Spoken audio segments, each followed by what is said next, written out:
This week's episode of the Deck Chair and Yumz podcast is brought to you by Down Under Bush Tours. Are you somebody from Ireland who would like to visit Australia and need a tour of the bush? Well, we have come up with a perfect solution for you with Mr. Mickey Bartlett, who will take you, because he knows the crack, he will take you around the bush, in the bush and beside the bush to show you everything you need to know down under. So what you need to do is go to deckchairandyums / holy fuck, not again, and to get your 25% discount on your bush tour. Right, that's it. Nev, play the fucking intro.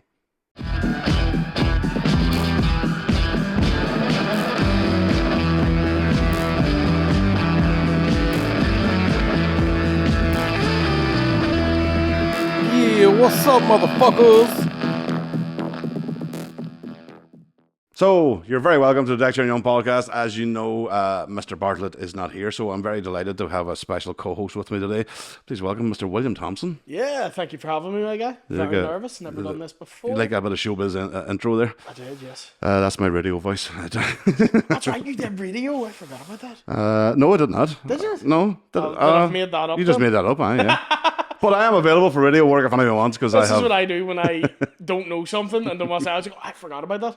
That happened to me recently in Carrickfergus, doing some fucking remember the Learn Disability Pride event, and the guy, the photographer from the local paper, he was getting the names of anybody took a photograph of, and he said, your name? I said, Connor Keys. He went, oh, you're a man on the radio, are you? And I went, what? And he went, that voice there, that's a radio voice. I was like, oh, thank you very much. Voice, but I'm not. Smooth voice. Mickey come hard. That's the way we like to start it. As we mean to go on. So William, yes, if you don't know William, I think you'll be living under a rock. William's one half of the Mudblood podcast. Yeah. I'm not an annoying cunt on your TikTok. Nice to meet y'all. How you doing? Just fresh, almost fresh back from the Fringe. Yeah, I feel for it. I haven't had a day off yet. I don't know how you're still doing it, fair play to you. Fuck knows. I don't know, and I don't know how you're keeping the DLA, but I mean, it's...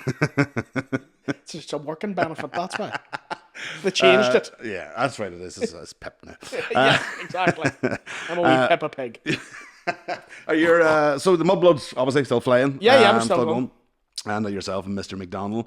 You have your show, The Hand You're Dealt, is in... May as well do the plugs now. Yeah, we'll do it now while you're all listening. At the end, they'll cut off right at the end. Yeah, they're gone 10 minutes into they don't this. give a fuck. Like Ulster Hall, yeah, I think there's about 50 tickets left. Maybe. For the 4th of November. Superb. So get them while you can. That's not... Is that the first Ulster Hall? No? Yeah, it's the first. This is the biggest one I've done. Maybe. I've not done one that size yet. That's deadly. Shitting myself. But exciting. Yeah. I think it'd be more terrifying if I'd never done that room before. Yeah. But you end up doing support. I think I've done it about 6 times now. Yeah, I think my count is 12 or 13 times now. Oh, fuck me. Which is, but as my mother always points out, always the bridesmaid, never the bride. Oh, does she actually? Swear to God. That bitch. Just to bring you down a wee peg or two, just to keep you in your place, you know. What my mum says about it. Not she's dead, so. As she says.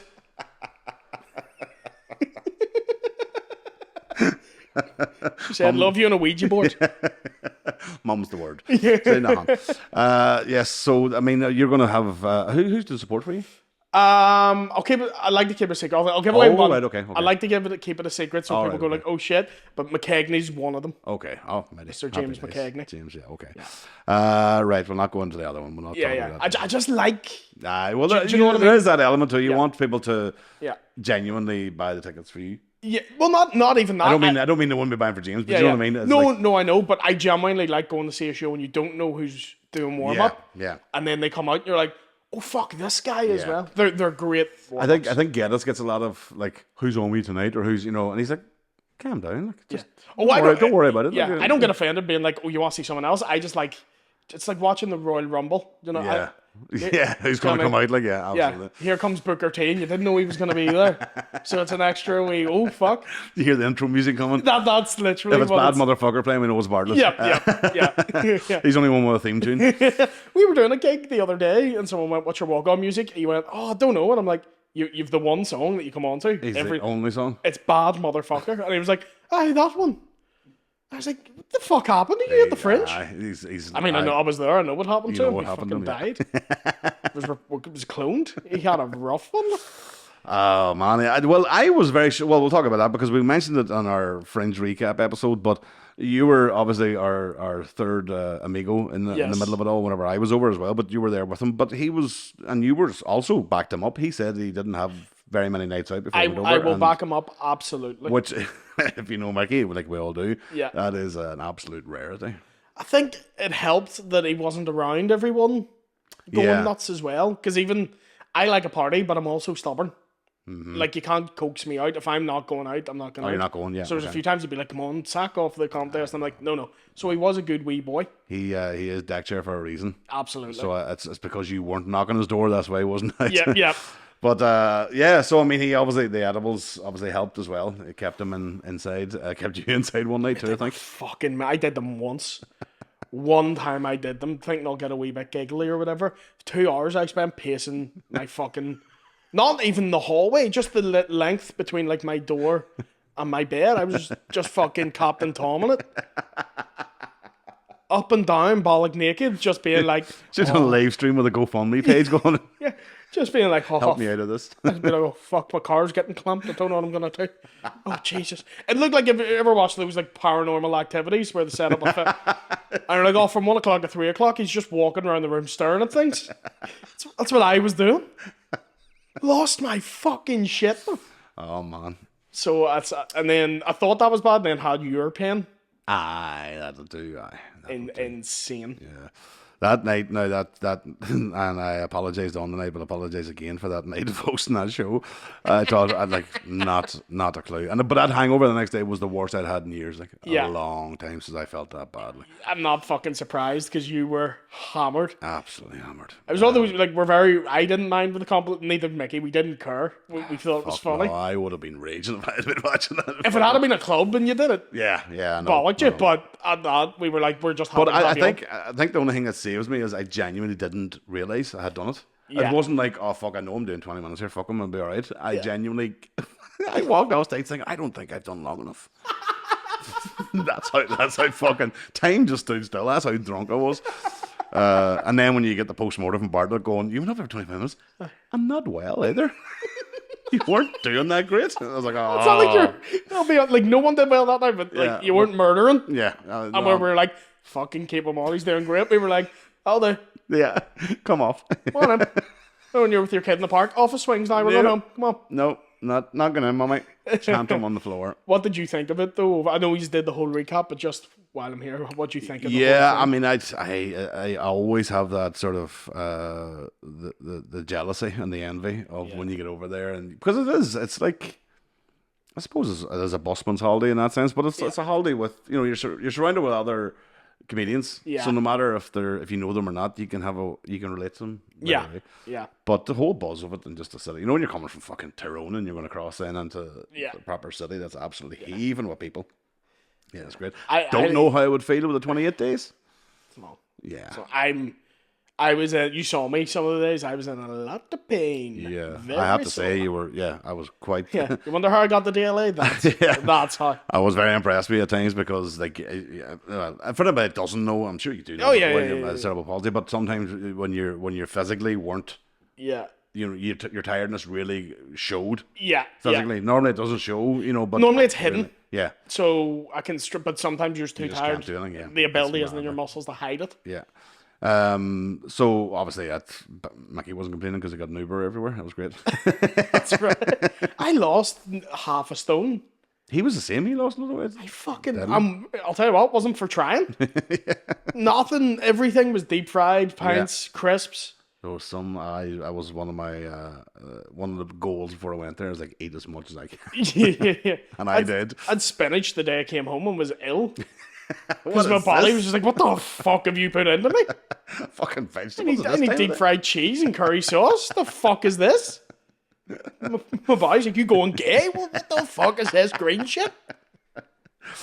So I mean, we went to see Foil Arms Hog that night. We were fantastic, yeah. And lovely fellas too. Real good guys. But yeah, so the overall it was grand. I mean, you got back then on the Sunday or the Monday? Monday. I did the... And then you've been gigging every fucking night since back. Every day.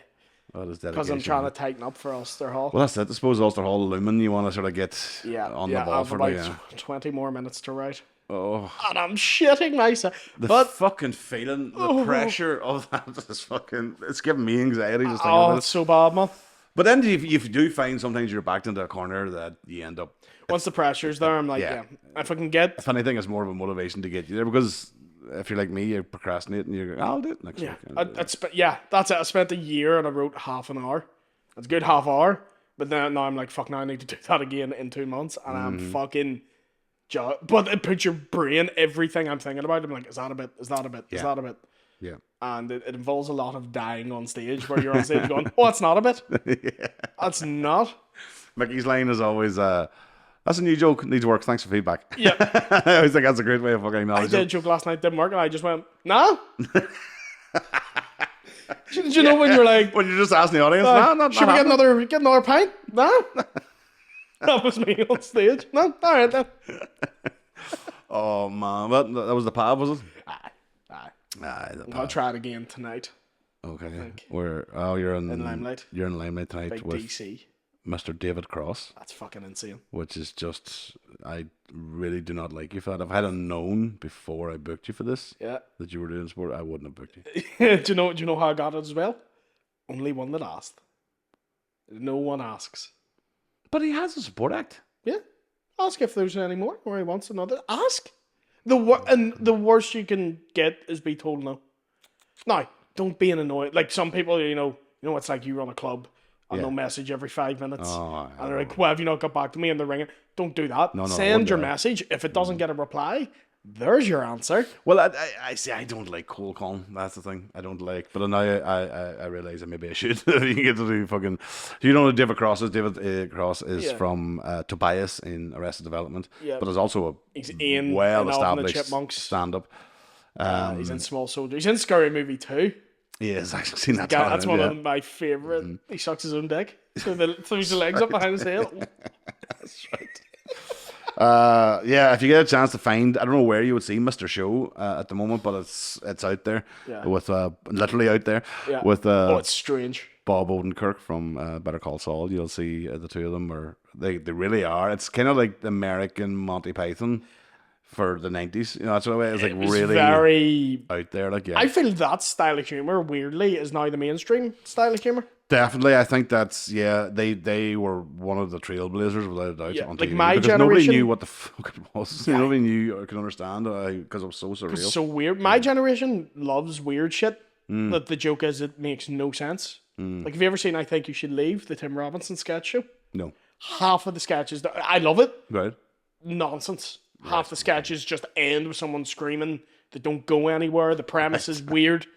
One of the premises for like a 10-minute sketch is a woman parks over the pavement and a guy with a ponytail crawls underneath the car and gets his ponytail stuck. And he's like, oh, you can't park over the pavement because it's dangerous for guys with ponytails. That's a 10 minutes fucking sketch. And it's amazing. But that style of humor is, I think, weirdly more prevalent. And we don't do the weird as well. We don't have as many absurdist comedians. Paul Curry obviously is the main sort of fucking flag waver. And McKegney dabbles. McKegney does a would be his wee bit of out there, stuff. you get. Yeah, but not too many other ones. No. It's kind of We still, even though our scene's good, we're still the fucking people. You go out there show and people are being like, "Be fun," yeah, They're not up for. yeah. You have to make them laugh against their will almost. Yes. Oh, absolutely. Yeah, So they're yeah. like, try it then. Yeah. Do you know what I mean? Paul Curry is the only one I've seen as proper absurdist and is murdered. Unbelievable. And I love watching Paul Curry gigs because it's surrounded by laughter, laughter, laughter. One raging cunt. Oh, He doesn't know what he's at. yeah. And Curry usually finds them. Yeah. He put them out. That time he put them out at the Edinburgh Fringe. It was fucking brilliant. What's that? Me and Geddes and I think it was Chrissy Bowes went to watch his show. And he was, do you know, he would sort of talk to the audience and include them and find, and he gave them a name. He was like, Bob. Yeah.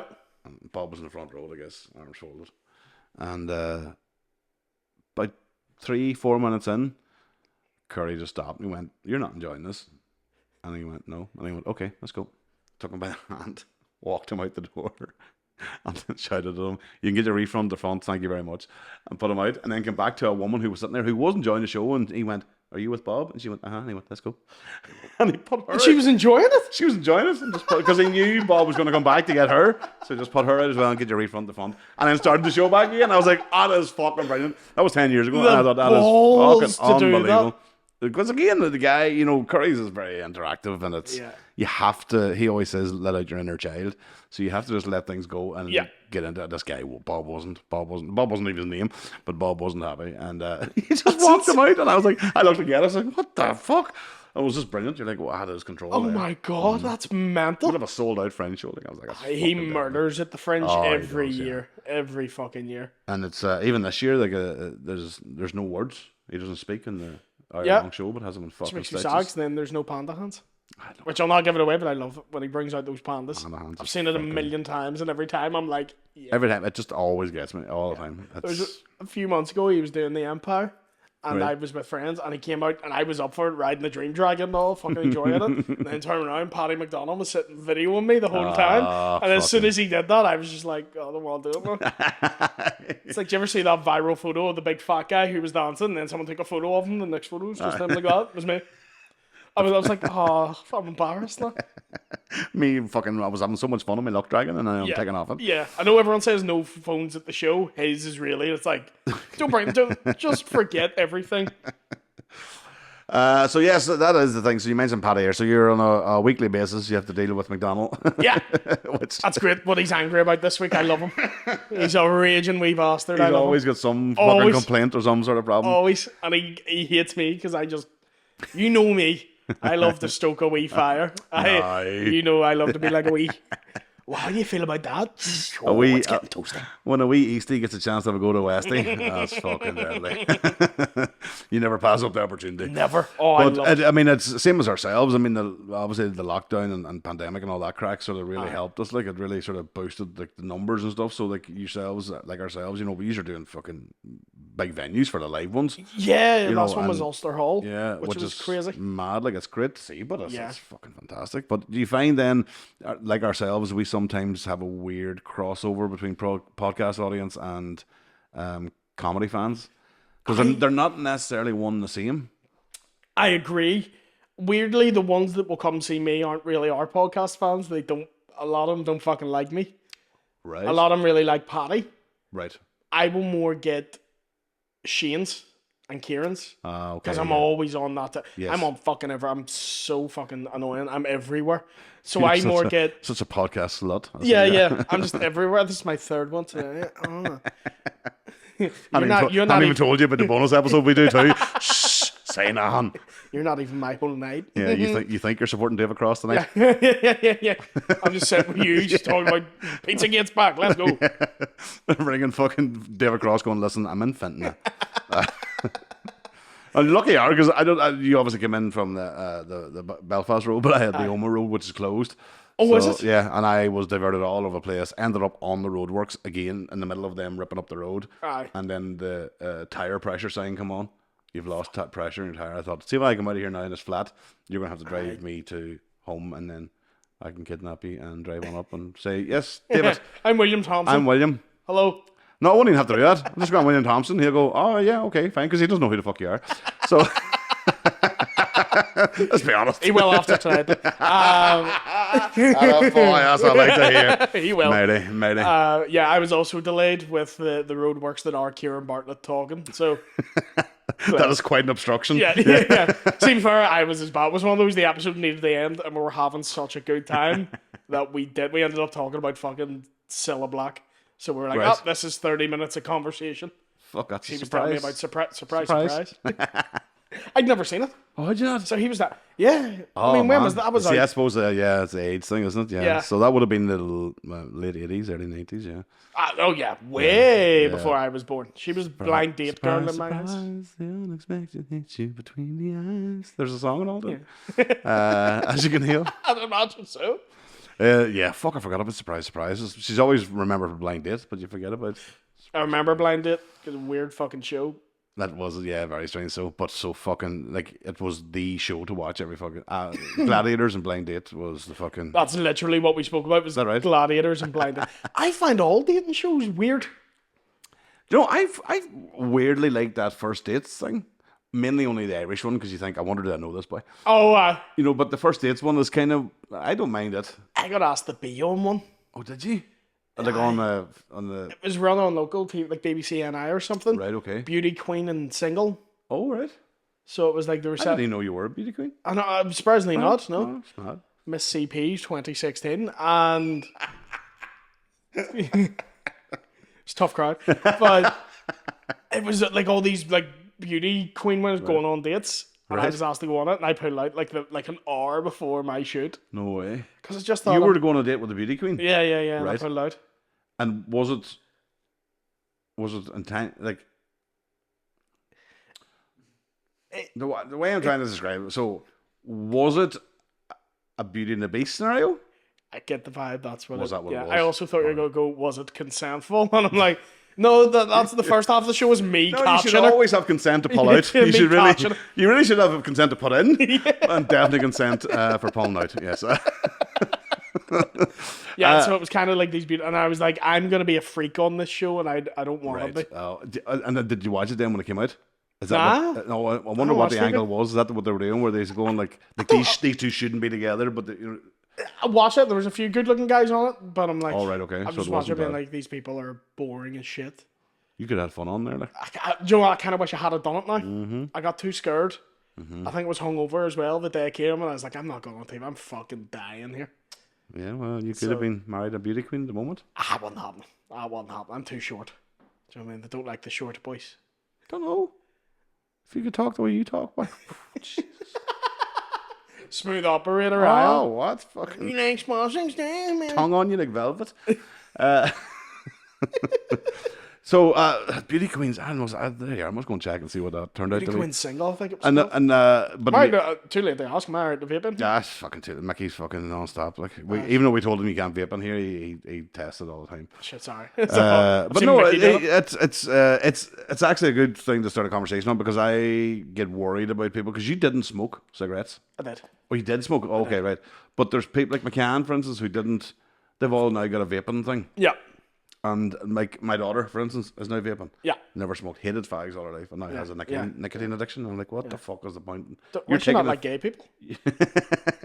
You're taking things that we take to get off cigarettes, To start them. and you're starting to start Yeah, them. which could be way worse for you. Yeah, and I said to Mickey, you never once, whenever we would do an episode of a podcast, not once did he ever say, oh, let's stop this episode so I can go for a fag. Yeah. But that had to be there all the time. And it's scary because I know that obviously I've been spoken since 11. Is that when you started smoking? Yeah. Is it ganja? No, geez, no, I didn't smoke that Alright. till I was 20, 21. 11 years old, you were fagging it. Yeah. What the fuck? How the fuck did you start fags at 11? I grew up in the state, so the boys at 13 and 14 we all hung together and we had them. And Did the Pokemon sell them? yes, Aye. I was the Pokemon then for a day as well. I sold them for a while too. You were a Pokemon? I was a Pokemon for when I was 18, but I only lasted a day. I got sacked at the end of the first day, The fuck were you doing? No flakes left? as well as eating the profits. I was I was giving out free stuff because I left my estate where I lived to last, Okay. and I was fucked off at the end of the day. I was 18, it's like, what the fuck am I doing in an ice cream van? And then all my mates and all my neighbours and all came out, and I gave them all free ice cream. So I went back to the yard with the ice cream van, and the guy said, oh yeah, how much mixture do you use? And I was like, oh, I think it was 13 or 14 jars. And he went, what? And I went, why, what's normal? And he went, about 2. And I was like, oh, sorry. Fuck me. Where's the money? I was like, oh, there was fucking boys just come out and just they go, see you later. That's not even an excuse. Boys just came out. and I just like I knew them, and you know what I mean. It's like it was a big celebration because they were gay, I didn't want to tell them the truth that a load of McDonald's came up, and I felt sorry for them because they had no money. They wanted broken cones, and I gave them fucking all 99s, and they thought Christmas had come. Oh, that's a nice reason. She's doing well. That's fucking amazing, though. So yeah, I was 13 packs of fucking mixture. When you think about it too, like I was smoking in the ice cream van when you were driving between stops. Yeah. You're like, the hygiene was fucking non-existent. Fucking rotten. And then you had, in the freezer, you had fucking 400 Benson Hedges, you know what I mean? It's even when you look back and they're like, oh, well, certain restaurants had non-smoking and smoking areas. And you're like, that's just not how smoke works. No, man, do you know what? As I see, whenever, because I was obviously so young, started smoking. By the time I got to 13 or 14, I was properly smoking, but I still obviously hiding it from parents and all that sort of crap. So the place to go was the cinema. Yeah. You forget about smoking in the cinema. I would have 10 Regals smoked. You say forget, never alive for it. Never alive for it. You sound about 90 to me. I would smoke 10 Regal in one film. Fuck me. Just because you could. And you were like, I was like feeling like you were in a pub, but you weren't in a pub. You were in a cinema. You could smoke and it wasn't pissing down top of you. Fuck me. And see now with the length of films now, you'd have been like Shane McGowan by the end of the end game. What do you think about it? I'd have been fucking Cuban cigars at that stage. But yeah, so that's right. Cinema, fucking that was a mad one, and that didn't. 2003 was the smoking ban, so that was what's that? 20 years ago. So it wasn't that long after before that they were still smoking in cinema. Yeah, but even like the smoking in half a room, it just never doesn't make any sense. No, it's like if you give me a round of bread and smeared shite on half of it, I mean I'll just eat the half that doesn't have shite on it and be like, nah. Well, like my generation done like my first time I was on a plane was 93, and there was no smoking then. But in the previous years, you were smoking on a plane. You could smoke on a plane. Imagine, even as a smoker, to be surrounded by 30 other people, you'd be like, fucking hell. So imagine what non-smokers had to put up with. Hotboxing fags. Just fags the whole way. And it's recirculating the fucking smoke the whole way around all day. I had a boy used to sell me weed, and every time you got into his car, he'd be smoking in it, but he'd have the windows up. I'm like, what the fuck are you? This is not even hotboxing weed. Oh, just no fags. Hotboxing fucking 20 Regal. Like. Nah, I don't get it at all. I never got it with either cigarettes or weed. I never done it, but hotboxing weed, it's intense. Like it's alright, but I just it's one that you do it when you're a kid, and someone's like, do this. Well, I never did. As I say, I grew up in an area that was very anti-drugs and very. You were almost fucking battered if you hung around with somebody who smoked dope, like, you know what I mean? My parents were the same, ironically, because my dad fucking sold it. He's always like, don't you be touching drugs, but also stay away from the shade. That shade, even when it's snowing, still has a fucking completely clean roof on it. You see that in them police shows, you know, in the UK, whatever. You see the houses, the mid-terrace houses, and there's 3 houses in a row that have no snow, and you're like, oh, there's the weed. I swear to God, my dad, so I never clicked on. He just always had people in his kitchen. I had 72 uncles growing up. So your Uncle Pavey, his wife's left him. He's going to be here a lot. Is that your family? No, it's my cartel. Fucking the network. I swear to fuck, because they all used to get stoned and then play FIFA in my front room. Maybe. Because I was like 8, and they're all fucking bollocks. I thought I was amazing at FIFA, because I would tank. They're all fucking barely hold the controller, and I'm like, I'm 7-0 up, thinking I was fucking brilliant. See, folks, parenting can be done right.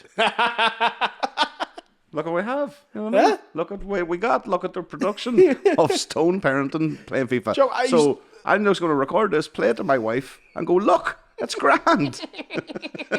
She'll be fine. Look how William turned out. I used to think I was so smart too, because you were just speaking to like fucking just off their head people. One time playing Euro 2004, one guy spent 10 minutes looking for Brazil. And me at 8 years old was like, Brazil's not in Europe. Everyone else was like, oh. What the fucking brains in that boy? Yeah, that's what I'm saying. This kid's something special, so yes, he's going places. Holy fuck. And so, I mean, I don't know I didn't know your relationship with your dad. Do you still have contact with him or anything? No, we do not talk. No. I'm like 1 in 9. Oh, right, okay. No, I mean, there's a lot of us that all grew up together. No, right, okay. A lot of us. Oh, okay. 9? 9. Okay. People always go, oh, that's very Catholic of you. That is very Catholic. None of us got molested, so it's not that Catholic, but there's a lot of us. So where do you come in the chain of? Second oldest. So I think he's about 17 years older than me, and I was second. Right. Yeah. And the youngest is about 2. Still going. So there's a fucking train of you coming up behind you. Yeah. So there's still, what, 5 more of you? Yeah. My dad having kids is like Fleetwood Mac Tour, and you're like, fuck, they're still about. There's a new one. They thought they'd be done. Don't like the new stuff now. Don't like the newer ones. Your man wasn't in the original lineup.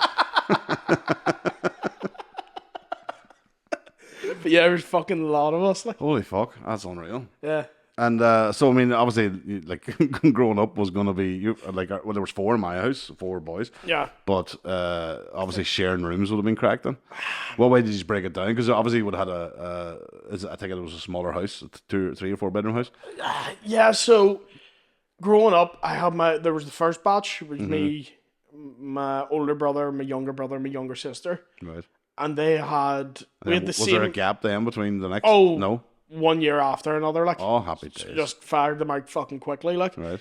But my mum and birth mum split up, and my dad lived with the woman who adopted me, who I call my mum. Okay. And then my brother and sister lived with my mum, so I got to be the only child who got his own room and shit. I was the wee spoiled fucking kid. You can fucking tell it by looking at you. Yeah. Yeah, because I've sort of fucking the Dolly mixture scenario, as they call it. Whenever there's that many fucking, you don't know whose dad's who. Yeah. So I mean you do find that quite a lot in working class areas. It is quite a common thing, no matter if it's Belfast or Oma or whatever. Like it's just, and it's also just kind of natural too. I know that doesn't sound like, you know No, what I mean? look, it is though. Like yeah. middle class families, you're obviously they're 2.4 children and they're 2 cars in their house and all that. You know that's not really what they. Yeah, and I don't know why it is. I don't know. It's certainly not a bad thing. No, certainly it's not. But I just don't know. I don't know what that link is. Where I don't know. Is it the security? Because we're talking about that on the radio this morning about poverty.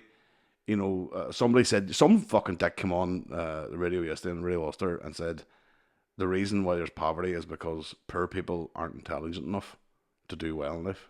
Oh, what stupid! Like, what? Cunt. Thankfully, he got torn apart on the radio show. I think it was Crawley's show. I hope he got torn apart by dogs live in the air. And stupid. And that's what I'm saying. That whole fucking snobby mentality of you come from working class estates, so you must be stupid. Some of the smartest people I know just yeah. had hard circumstances, and you're like, you weren't given a chance. Just it was, or it could be something so simple as they fucked up. Yeah, they made the wrong choice, but it's one choice. You know what I mean? It was a bad decision at one time, and then it's fucking. Because if you're not from that area, you don't really get the pitfalls of the environment. No, absolutely, as you would. No, you don't. Like like. Even trying to explain to somebody now about what it was like to bring an ice cream van in and give out free ice cream to all those people. That, as you say, it was like a lottery. You were fucking sacked, man. That dude's living. But I was also a fucking hero. All these boys like, I can't believe you got a fucking, you know what I mean? It was like so simple and so, when you think of it now, like how much joy it brought. But that again was down to that thing of everybody had nothing. Yes. So nobody was competing with another family to go, let's do better than them. Let's try and get our garden better looking than theirs, or our car's going to be better. I think you can always spot someone who grew up on an estate because they'll share no bother. Oh, absolutely. So even when it comes to rounds and stuff, people who grew up in the States like, my round, see cunts with money. You have to fucking chase them for a pint. No, money stays with money. Big time. I have to fucking co-host that Bartlett here. He's generous with the drink. He is. To himself. He's generous to a fault, I would say. No, he absolutely Mr. Bartlett. I don't think any of the comics are tight people. No. None. A few more sensible than others. Yes, with money. There's a difference between tight and sensible. You're not going to see Shane Todd buying nunchucks or neon lightsabers. No, but he would take 8 of you out for dinner. Yes, and pay for it. Oh yeah. To the point you have to fight him. Him and Geddes are the same. That if you want to pay for it, you have to do it in secret. Yeah. They won't let you. I never try. I just look at him going, you're not expecting me to fucking the money you fucking rake in? Whereas I will always sneak off and pay for it. No. Because I have to. I would always offer. Me and Mickey have that sort of, we'll take in turns. Yeah. We'll always remember. He'll always fucking remember. Yeah. But people always, it surprises people when I say it. Because you see, when I first started telling people I'm from the state, no one believed me. Was that right? Because of how I talk. So if you know this estate, I sound posher than I really am. Right. Yeah. Because there is that. Yeah. We don't have that in estates here. No. You know, you wouldn't have a rougher accent if you're coming from an estate than you would coming. Yeah. Where everybody's the same in that sense, but you can notice it in Belfast. In Belfast, the ones who come from, yeah. But if you meet the rest of my family or everyone else where I'm from, they sound it, and occasionally I slip into it. But the reason I don't, it's because I had to do speech therapy as a kid. Right, okay, yeah. Because I had a speech impediment. So you learn to, even if you see me saying A's, you'll notice my jaw going out like that. Right, because okay. I have to hit it harder. Okay. Otherwise, I can't do it. So because of that, people would hear like, "Oh, you're the wee posh cunt." I'm like, "No, I'm from the same area you are." Like, Ruby's going through that at the moment with speech therapy. She can't pronounce her C's or K's, which is great because her tick is fuck off. So that's that. so what you fuck? Foot off or foff. Foff. She's kind of got so fast now. She says foff. But she came home the other day and she was doing this. I was like, what the fuck is she doing? Putting her finger in between her teeth. So it turns out that's the space needed between your teeth to make the k sound. Yeah. And I was like, oh no, they're going to teach her to fucking Bite. No, they're going to teach her to fucking say the words properly. And then we used to be footed. Now we're fucked. And I'm going, what a cunt. that's the next thing she's going to learn now. They're going, oh no. But yeah, do you bite your thumb at me, sir? Fuck off. Yeah. So yeah, I don't know how that's going to fucking manifest, but yeah, speech therapy. And I remember being at a gig in Strabane years and years ago. I think Woodsy was running it, maybe. I can't remember the name of the pub. Dicey Ready, something like that. And I remember hearing a guy who had the weirdest Strabane stroke American accent you ever heard in your life. Yeah. Was it like when McCann came back from LA? Worse. He was like, what's the crack, fella? And you're like, I think he had it for 2 weeks before we were like, right, you need to fuck up. Yeah.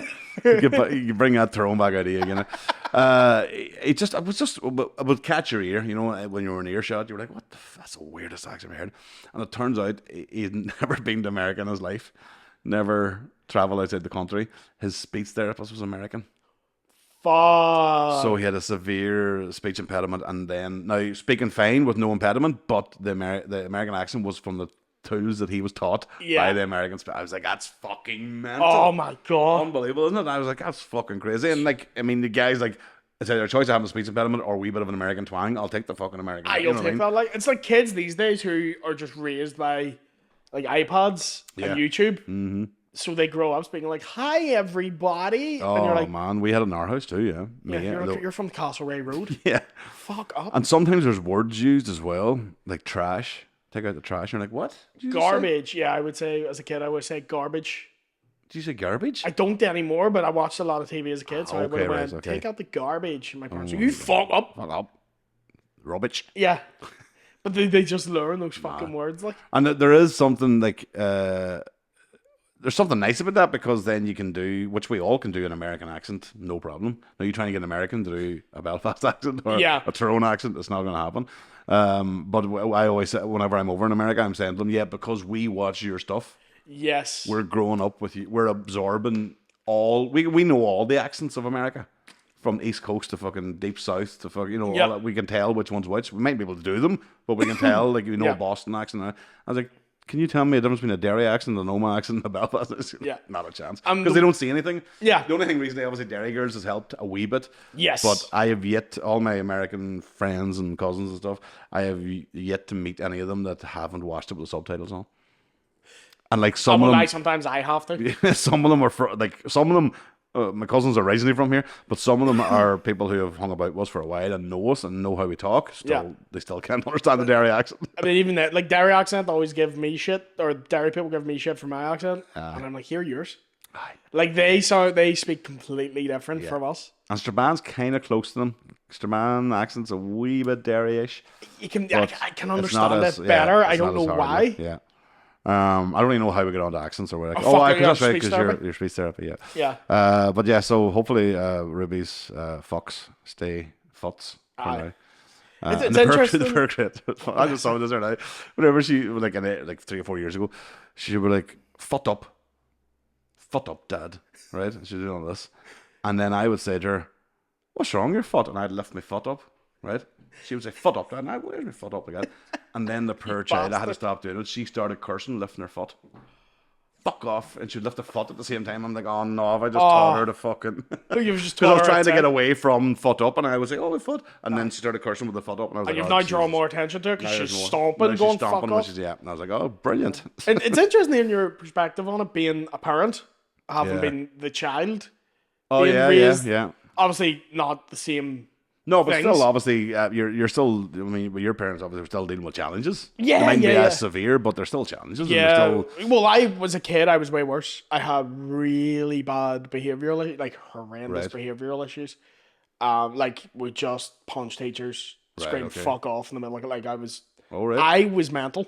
Good. As a kid, it just took my mum being super fucking strict with me before that went away. Right. Okay. I was really fucking wild, like to the point teachers at one point told my mum, because I had this thing where I would just shit myself. Right. I just wouldn't go to the toilet. Like you'd see me in nursery, everyone's like playing in the sand and stuff. You'd see me being like, Oh, I know that face. and my parents told, or my doctors told my mum, like, this kid will have to go. He can't live normally. He'll never learn. Yeah. This is just what it is. And then so it was always my mum dealt with it. And she was strict, but she was very. She wouldn't have hit me or anything. Do you know what I mean? When I was a kid, she wouldn't have done that. And then there was my dad, who psycho bastard. One time it was his turn to pick me up from nursery. Oh, fuck. So I'd shit myself. And he just came up, had my fucking shitty clothes in a bag, just ran a freezing cold bath and just left me in it for half an hour. And just went, "You'll fucking learn now, cunt." And my mum would always go, "That was so nasty," and I wouldn't condone it. But it worked. You never shit yourself again. Do you know what I mean? Yeah. You know, I know. It's one of those, like, you wouldn't recommend doing it. Definitely not. But And it sounds like a fucking childline advert, but your boy don't shit himself as much now. Still it is. As a parent, you know, even, like, I mean, I don't want to discuss people, but last night, just out of nowhere, she just vomited all over the place. And, you know, when you've just got her to bed and you think, right, fucking, and I always do this joke in the house where I pretend I've clocked out. She's going to bed, I'm like, shift done, that's me finished. Fucking half an hour in bed, vomited all over the place. So Emer goes, something is happening in school. She's never been sick, which is a weird thing. Her mind doesn't let her be sick. Like, even when we had COVID, 4 of us in the house all tested positive. The 3 of us fucking dying with symptoms. She was grand. She was just up and back. Grand. That must have the been mind doesn't think. difficult. So last night when she's actually sick, you're like, holy fuck, she's actually sick. But they said something's going around the school. So you're dealing with that, right? And because any other 12-year-old coming 13, if they're going to feel sick, they'll run to the toilet. Yeah. They'll go to the toilet. They might miss the first batch. Yeah, but you'll get to the but toilet. it's No, this is fucking all over the place, right? So we get it all cleaned up, get it away, new fucking bed and all that shit. Get her back to bed. 45 minutes later, she does it again. I'm like, oh my fucking God. Christ. I have to go and mop this fucking shit again and clean up lumps of your dinner that you ate as well earlier on. You're going, oh my fucking God. Like, this is fucking... Did she even bite it? It's just fucking hoovered up. You're like, oh, why the fuck am I doing this?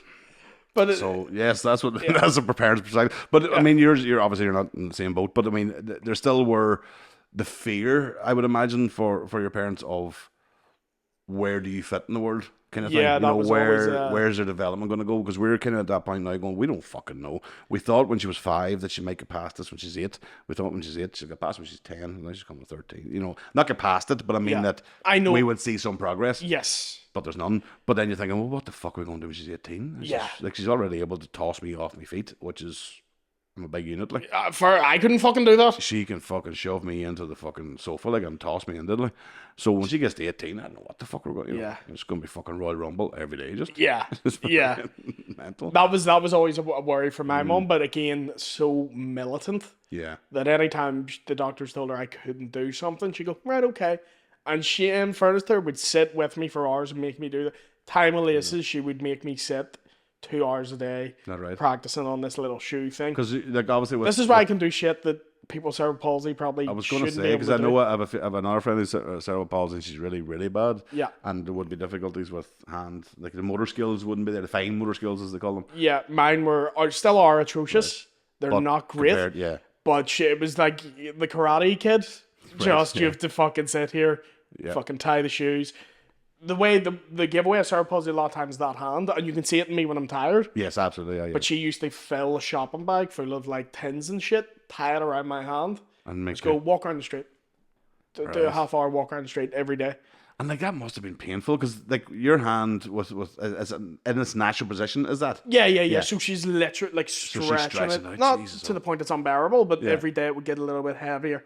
But it's kind of fucking genius too, because it helps. It has done you the benefit, and it might have been great at the time walking around the says, fucking play park with a fucking load of tin of beans inside your hand. But the payoff and the end up is unreal. She would always say she felt awful at the time doing it, but was like, "Oh, I have to do it." It helped. She was an occupational therapist, right? Oh, okay. So that really, that really she helped. Knew what she was doing. So not only she knew what she was doing, she was surrounded by people giving her advice and people stuff. doing that. Maybe. Yeah. I'm gonna go home tonight and try and tie a few fucking 5-gallon drums around her.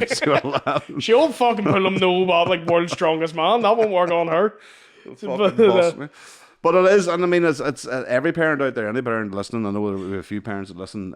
It is a fearful thing. You don't know where they're going to fit in the world. You don't know how they're going to survive. I mean, because yours was am I right in saying yours was mainly physical? Yeah. Well, I know you're stupid, but I mean that's incorrect.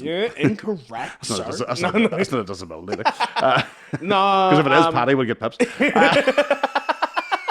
Sorry, Paddy, I had to do it. Couldn't let it go. But you know what I mean. No, it's like so your development was fine. There was a lot of cognitive school-wise and academia. Was that there's a struggle? Was it a lot of cognitive problems? I forget shit a lot. Oh, Not in terms of just. Like, I can't remember that. I'll leave stuff. I once came home with no laces in my shoes. Didn't know where they were. I remember coming home with no shoes one night, but that was after 8 pints of Stella. yeah. No joke. Walked home from the fucking pub in the fucking socks. My mum came in, but I was just like, my shoes were like flopping off me. She was like, "Where the fuck are your laces?" I'm like, "I don't know." And she's like, "Did you not feel that?" And I'm like, "Nah." Because I was so prone to, just drifting off. So I have a lot of problems with that. I have that too, but and I didn't have obviously people are like obviously because you smoke so much weed. But even before I'd ever had a joint, I remember working in a bar in Oma, and it was a nightclub. And after finishing, me and the guy who was closing up, he said, "You want to lift home?" I was like, "Aye, good man, happy days." Get in the car, drove home, and as I pulled into the park, I noticed my man and dad's car wasn't there. I was like, "Where the fuck are they at this time?" And I was like, "Oh, I have the car with me in the fucking." I got into his car, parked next to my car that I had fucking driven in. No drink, no drugs, nothing. Just completely drifted off and just like, "Oh, I'll get left home, happy days." I had to drive back up the fucking... fucking and I'm looking at me. That's exactly what he said. "You fucking dickhead." I was like, I don't know what it was. I just got in. Whereas mine was, I had epilepsy too. It's managed now. Right. But as a kid, for whatever reason, the way I would take a seizure is zone out. As in, I can't pick up anything. One time, my granny was managing me and had a stroke. Right. On the sofa. Fuck. And everyone came home like an hour later to find her lying on the sofa, and I'm just sitting there watching Ed, and Eddie. Oh, you didn't even... Didn't notice. Fuck. And then they're like, "What the... Like, you had to do that?" And I'm like, "Oh, what's happened? When did everyone get here?" So it's shit like that was the issue. We could talk all day with this, because we had this thing about... We thought Ruby was getting into some sort of, not a seizure, but some sort of, and that's the best way to explain it there, because we thought about epilepsy, we didn't know what was happening, but the eyes would sort of glaze a wee bit, and she would just, not for long, but just would, she's not there. Yeah. It's just like a wee drift away, and you're like, what the fuck happened there? And the specialists were thought there was some form of seizures of some sort, but they never really went any further, and it's not a debilitating thing, but it's still fucking... It's good to hear actually what you're saying there, but you know, that's what it is. You have to get them out of the attention again. Yeah, because it's hard to get. It's got very serious, but I've enjoyed it. It is, but we love it. That's what we like it. That's what happens when I'm in charge. Yeah, now, if Bartlett had been here, you would still be talking about rimming. You will be 45 minutes in, and he'll be talking about riding of some sort. Oh, absolutely. That's whenever I start taking a seizure, I'm like, "Get in my face now. This will be class. This will be the best. This will be the best one you've ever had." Yeah. It's a good time to eat your ass because I'm not paying attention.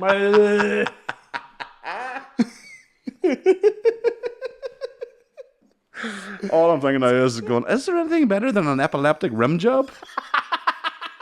If you told me they were playing voodoo, I'd believe you. That sounds like a band Kieran has the shirt off. The 3-piece. Maybe. Are you missing him while he's gone? I do miss him, you know. He's a fucking... I hate saying it, and hopefully... I know he won't listen because he's not on it. He barely listens when he is on it. And, because I sort of tested him when he came back the last time, because I had 6 weeks earlier on in the year, and we had 6 different guests. Aye. And it's sort of not one that he have a clue about. No, so he I never don't. listened. I don't listen to mine. He might listen to this one because you're on it, but I don't think he. No, he didn't want to listen to the last ones. I don't listen to him. But When I don't. No. But it is. Yeah, I do sort of like he said the last time we are like a married couple. And it is that sort of way. It's like, is it my turn to buy dinner now? Isn't it? Yeah. But it's a weird one because when you're sitting across from here, the roles reverse when he's not here. Yeah. So then I become the one who has to talk. Yeah. Whereas normally I'm just sitting here just waiting to get a word Yeah. in. Just waiting patiently going, Yeah. Not happening. I'll just sit here and wait. I'm the same. That's why I have to change my style basically on a podcast to I'll say one funny thing and then not speak for 20 minutes. And then you have to pretend that he hasn't just worked on that whole fucking episode of material the whole way down the road. Like, it's just naturally just comes out of him just the first go. Yeah. You're like, and "You're then when a it cunt." is my turn to lead an episode, I'm like, okay, do 30 minutes now. This is how this works. What are you doing looking at me? Go. Have you ever, you don't have to name them, have you ever had a guest where you're just like, fuck, this isn't. Yeah. Is it not? But in fairness, it was. It's weird because there's a difference. Like we had a couple of non-comedian guests, and that's a big difference. Yeah. Because you can't really relate to anything about the business, the industry. Yeah. So then, because I always find that a podcast, like for instance, just because you do a podcast doesn't mean you have any similarities with anybody. No. But doing comedy, you do. You can automatically go, "Oh, you perform?" You go, "Yeah, okay." Yeah. Whereas you're going, "Oh, you do a true crime podcast?" You're like, "Oh, I don't." Yeah. We Yeah. don't have anything to talk. There's Yeah. no. So somebody else doing a comedy podcast, it makes sense. Yeah. But no, I mean, I can, as you can tell, I can talk like so we get through it. But I've never invited anybody on I didn't like. But they get. Oh, yeah. No. It's hard to do one with people you don't yeah, like. could You not would pretty much end it as soon as you could. Yeah, and it's just you wouldn't be looking forward to it. You wouldn't want, Yeah. There's some people who may not do podcasts, but naturally they're like, we had Stayed on. Yeah. Oh yeah. Same And thing. fuck me. And then I hadn't seen Stayed in about a year. And I ran into him in the loft in Edinburgh. No way. These are his words, so I'm going to say the word. This is what he said. I walked in. He was like, Willie, good to fucking see you, man. And he turned around to whoever was with him and went, this is Willie. He's a fucking retard. as only fucking Stayed could Only do. person I would take that Oh from. my god, that is unbelievable. Fucking deadly. Then everyone was like, it was in the loft. People were like, Tom, you can't say it. I was like, I've done his podcast. It's fucking okay. Don't worry. I was supposed to meet him on that day of the hangover, and I didn't I end up couldn't meeting do him. it. So no. I meant to go see his show and then get round to it. But fuck him, he gets enough shows. We'll see him in the next time. He's fucking brilliant. Oh, he's deadly. Yeah, we had him. We've had him on twice. I think him and McCann are the only ones we've had on twice. Aye. No, McCartney, obviously with the live one. Oh, yeah. McCartney should get a residency on McCartney's fucking any podcast. And he's so good. Oh, that's deadly. He's so That's good. class. Because Enniskillen was the other, or Fermanagh, I shouldn't say Enniskillen, but Lusty Beg was the other fucking night. That was I'd wipe that from my memory, Con. that was a wee my. farewell before the Fringe. Good fucking God. Holy Jesus! Nobody should have been driving the next day, myself included. And you went to bed. And I went to bed early. I'm going to say early. You went well, at 4 in the I went morning. at 4:30, yeah. And but I remember waking on 6:30 and I could hear you, and I'm going, fuck, are they still going? I don't think we went to bed till like 8. 8 o'clock, I think it was, yeah. The official. With that novelty size of whiskey. Like, it was like a joke how big this whiskey was. When Mickey said he's getting a bottle, Oh, aye. It's a bar bottle. Like he was getting like the one you pour the fucking... It's a litre and a half, like aye. Yeah. And you came down, saw it the next morning. Mm-hmm. Not much left in it. Not much left. And there was only the 4 of us. Uh-huh. It was brilliant. Around that table, it was brilliant. There was one point, I can't even remember what over. It wasn't anything serious, but Mickey and Colin started arguing with each other. And me and McCartney were like opposite ends of the table, so they were like fucking shouting at each other. Me and McCartney, like, I was like, I have a wee Snickers here, McCartney, if you'd like a wee piece of it. And he was like, thank you. Like, just like shouting, when like Mummy and Daddy are fighting. Just quietly say that. Yeah. I love drinking with comics though, because it's always good crack, and then there gets an hour where it's like, is anyone happy? The careers have to be talked about then. And it's usually Bartlett. But everyone you're with, there comes a point where it's like, are you guys happy? Like deep in your soul, and everyone's like, I'm so alone. I just don't think I'm funny at all. Like it gets like that every fucking time. Here's a Snickers. Yeah, and Fuck then it's up. around the table. But everyone else around, you're brilliant. No one does rimming jokes like you. No one does. I am so fucking glad I left at the time I did. They basically just left us in a bar for 2 hours and went, man. work away. And we did too. By God, we did. I felt bad, but then I was also like, we've done Jesus done Christ, them there's some just numbers. fucking 400 fucking people they got to be alright. A couple of rounds of drinking would not do any harm. That was a fun fucking show too. Fucking was deadly. But anyway, we're talking about the past. Let's talk about the future. Yes. What are the future plans? So obviously you've got the Ulster Hall. What's on it? What's have you like an achievable or a goal you want to achieve in stand up? Or are you happy just to follow I do? I just follow with what's going on. I don't really set goals. I don't set like 10-year plans. Okay, yeah. But I go in like 2 years. Right. Okay. So that way it's still achievable. It's small steps and things. Right, okay. Yeah. And then after about 10 years, if you've done that 5 times, you go, oh fuck, I've walked a fucking 10 mile and I didn't even realize. Do you know what I mean? You're so far. So personally, I would like to do the Odyssey by the time I'm 30. Okay. What age are you now? 27 as of last week. That's doable, yeah. So that's the game. Okay. And then also get more established in UK clubs, which is kind of happening a bit more now. Yeah, well, I mean, you're starting to get obviously that the word spreading, kind of like ourselves. We have a lot of listeners in England. Shout out to all the English listeners. But it also helps because we've all been over here doing it. That when you go to England, they don't know who you are, even other comics. Yes. They're like, who's this fucking guy? And then it's like, do 5, and you're like, okay. I love that. And then you do it, and they're like, holy shit. They think you're amazing. You're like, no, I've been down on my arse for years. Yeah, they don't realise. You just haven't seen me. Yeah. Absolutely. That happened to me at the Hot Water comedy, the open mic night. Yeah. I was in town for my brother's stag weekend, and obviously 2 days of drinking, and then I decided I had my name down for this open mic. I might as well do it. Yeah. And I'll never forget it. I forgot to say to him actually when he was over. Freddie Quinn was emceeing it. I think I told the story on the podcast. Nearly died. Shout out to you, Freddie. That's right. Fucking Legionnaire's disease. I know. Fucking medieval peasant. The fuck you do? Stop drinking out of puddles, Freddie, and you'll be all right. Between Freddie with fucking Legionnaire's disease and Paddy with gout, I was like, fucking what are we? Fucking this is 1492. So yeah, so I remember he like they do a thing where they go around, or he was doing a thing and just was like, how long are you doing stand up? I think I'd been doing it 6-7 years. I think say 7.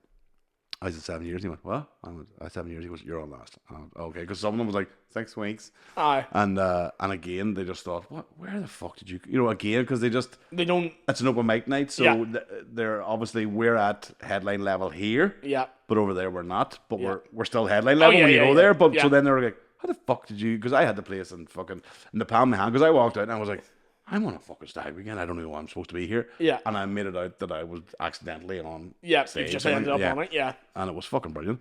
But yeah, again, because of my circumstances, and that's why I always get a wee bit jealous of Bartlett, and that is that I can't really just fly away to Manchester or Liverpool whenever I want and go to. And I'm sure that's very frustrating. Yeah, quite annoying. Because you can see, like, especially with England and Scotland, we kind of have listeners there, and I know I could go over, maybe not to sell a show, but I could do, like, the stand or do something, even if it was a Red Raw for now, but you have to take a time off to go and do it. Because that's what I'm getting to, and I'm lucky. There's nothing tying me down. Well, that's it, yeah. I mean, I always... I spend my life on a fucking plane these days. Like. Yeah, I do hate Consuls and McCann especially, and Bartlett to a certain extent. These are all a bunch of cons, but these are going to be very lonely when you're old. Yes, but very funny.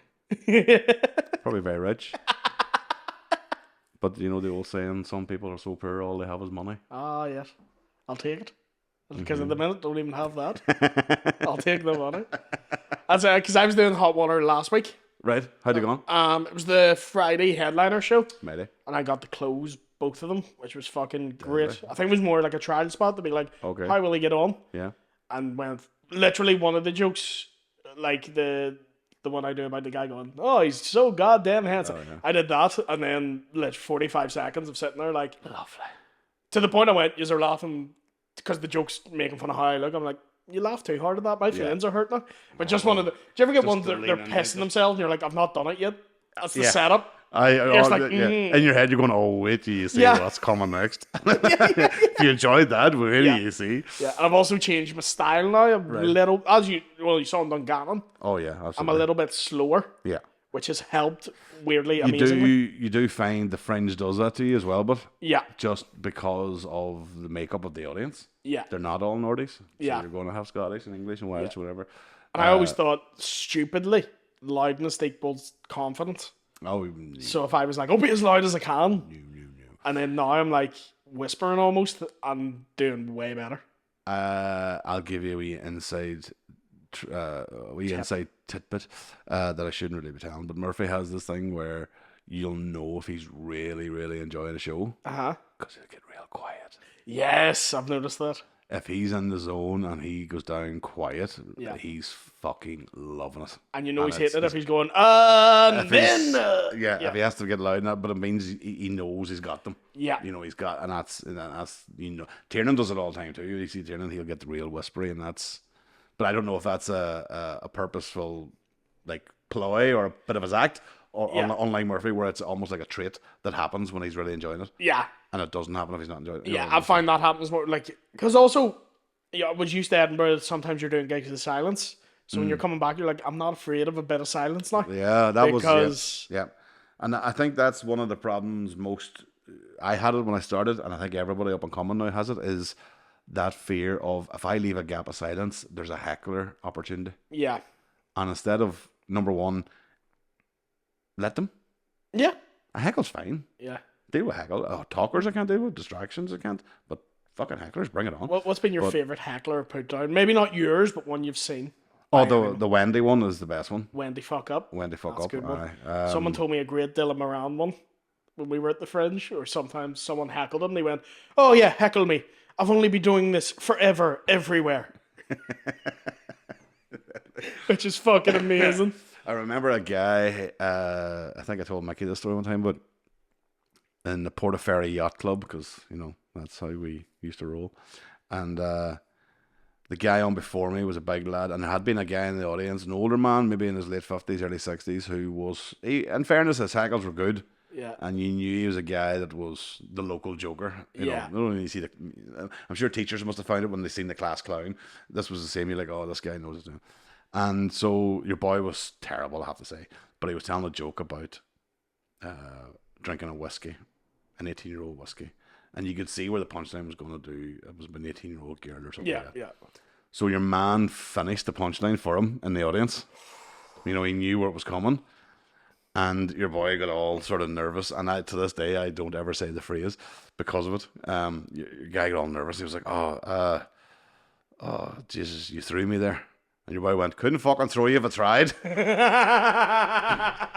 The double one. Oh, The double whammy. And I whammy. was like, oh, never, ever, ever say you threw me. Because you're leaving it wide open. I feel so bad for him. And he just had to finish. It was just the way he just destroyed him because he's as big, if not bigger than me. And just the way he went, oh, you threw me. He goes, couldn't fucking throw you if I tried. It was so quick. Oh, it's amazing. It was such a... And I was like... I'd never go near stage again. Oh, man. It was fucking... One of the best ways I've ever seen it handled, and you couldn't do this unless you were this person, was for CK. At his show, he was doing something, and someone heckled him, which is some nonsense, and he just stopped and looked at him for like 30 seconds till the atmosphere in the room went so flat, and he went, now you see why you don't do that. That's why you don't talk. Because that happens. And you're not funny. and then just went right back into it. Maybe. And it was one of those, he kind of bombed his own show for a minute just to teach this cunt a lesson. But that was a carpet bomb. Yeah, yeah. That went through all the audience who went, well, I'm not heckling the rest of the show. Yeah. And I bet you nobody spoke the rest of the fucking Because show. sometimes when you put them down, they're like, oh, go for more. Whereas that was just like, oh, I've ruined this. Yeah. And he let it hang to the point I was like, what is he doing? And then he went, and that's why you don't talk. That's fucking genius. Love it. That is mighty. That's So listen, thank you Yes. very much for coming along. I don't even know how long we've done, Nev, but it feels like we're over there, are we? Oh, jeez. Oh, jeez, flew you. Time flies, you're having fun. So, Wally T, remind us again. So, Ulster Hall is on 4th of November. 4th of November. So, 50 tickets left. So, hurry up and fucking grab them before they go. Yeah. And then, are you doing a live podcast anytime soon? They're in the Any works, plan? but not this year. Okay. And then, are you doing a tour of any kind? I'll be in the UK if there's any UK listeners. I'm doing Halifax. Like here? What's that? Hey, I was giving you a wee Eastie joke. Oh, right. Like here in the UK. Yes, correct. I didn't say that, by the way. Over in the mainland. Don't take away my TIG membership card. Yeah, I'm doing Liverpool, Glasgow, Edinburgh. Really? Some other places I can't remember. I'm such a good promoter. You are. Everyone get you on their socials and all that crap. Yes, and you have 100%. obviously loads of link trees and posters Yeah, and it's all that stuff. all- All there, go on to as William you would Thompson normally Comedy. expect. Because Yes. Mickey always says, Google me name and the venue you're in to find out where I'm playing. Yeah. He's so fucking... You Yeah, don't even go tell on to my anybody. profile. There's a Just link go and tree. Google me name, you'll I see have me. everything there. So thank you very much, everybody. Thanks for listening. for We've got questions now. We'll go on to our bonus episode that Willie didn't know about. Oh, that's real? I thought that was a joke. No, that worries. is real. All right. So we have questions for you, and we'll do that now. So thank you very much. We'll see you next week. Thank you.